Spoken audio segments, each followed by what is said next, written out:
ఈరోజైతే నేను మీకు ఒక ఈ ఆన్ కమింగ్ ట్రాఫిక్ సడన్గా వస్తే ఇది ఎలా సడన్ బ్రేక్ వేస్తుందో చూపిస్తాను.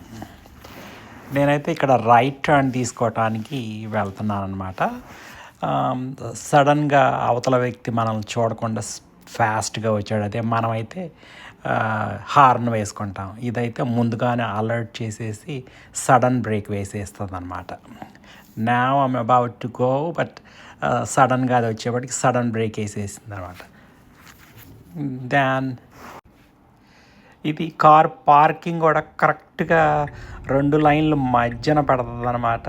అదేదో కొలిచినట్టుగా అటు లెఫ్ట్ ఎక్కువ కాకుండా ఇటు రైట్ ఎక్కువ కాకుండా.